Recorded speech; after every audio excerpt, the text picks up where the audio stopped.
بسم اللہ الرحمن الرحیم۔ السلام علیکم، آپ سب کیسے ہیں؟ امید ہے آپ سب خیریت سے ہوں گے۔ ایک اور ویڈیو میں خوش آمدید کرتی ہوں آپ کو۔ آج ہم بات کریں گے شب قدر کی فضیلت کے بارے میں۔ شب قدر کیا ہے، اس کی کیا فضیلت ہے، اس میں ہمیں کیا عبادات نوافل پڑھنے چاہیے۔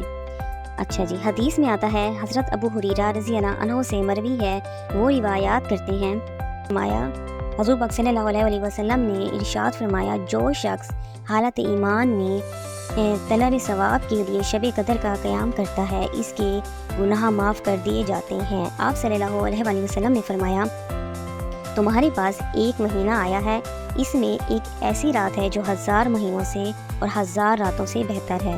جو اس رات میں عبادت کرے گا اس کو بہت ثواب ہے، اور جو اس رات سے محروم رہ گیا تو وہ تمام بھلائیوں سے بھی محروم رہ گیا۔ لہٰذا مسلمانوں کو چاہیے کہ اس رات خوب عبادت کریں، اپنے گناہوں سے توبہ کریں۔ اللہ پاک فرماتے ہیں کہ میں 4 قسم کے لوگوں کو معاف نہیں کرتا۔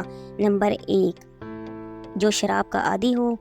نمبر 2، جو والدین کا نافرمان ہو۔ نمبر 3، قطع رحمی کرنے والا، مطلب کہ رشتے کاٹنے والا، رشتے توڑنے والا، تعلقات ختم کرنے والا۔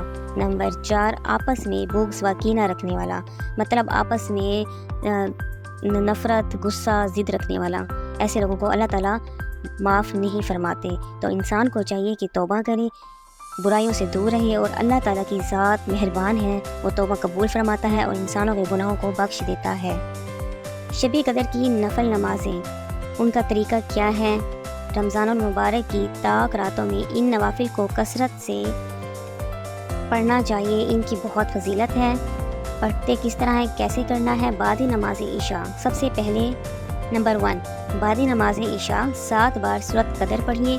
فضیلت، ہر مصیبت سے نجات ملے گی، 1000 فرشتے اس کے لیے جنت میں دعا کرتے ہیں، سبحان اللہ۔ نمبر 2 رکعت پڑھنی ہے۔ ترکیب کیا ہے اس کی؟ ہر رکعت میں الحمدللہ کے بعد 100 بار سورۃ قدر، 3 بار سورۃ اخلاص۔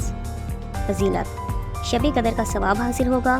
ایک شہر جنت میں دیا جائے گا جو مشرق سے مغرب تک لمبا ہوگا، سبحان اللہ۔ نمبر 3، 2 رکعت۔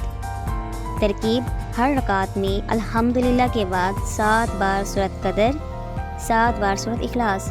سلام کے بعد استغفار اور درود شریف پڑھیے۔ فضیلت، اللہ تعالیٰ اس نماز کے پڑھنے والوں کو اور اس کے والدین کو بخش دے گا، ماشاءاللہ۔ نمبر 4 رکعت، 1 سلام سے۔ ترکیب، ہر رکعت میں الحمدللہ کے بعد 3 بار سورۃ قدر، 7 بار سورۃ اخلاص۔ یہ عمل ہے، آپ نے یہ کرنا ہے شب قدر کی طاق راتوں میں۔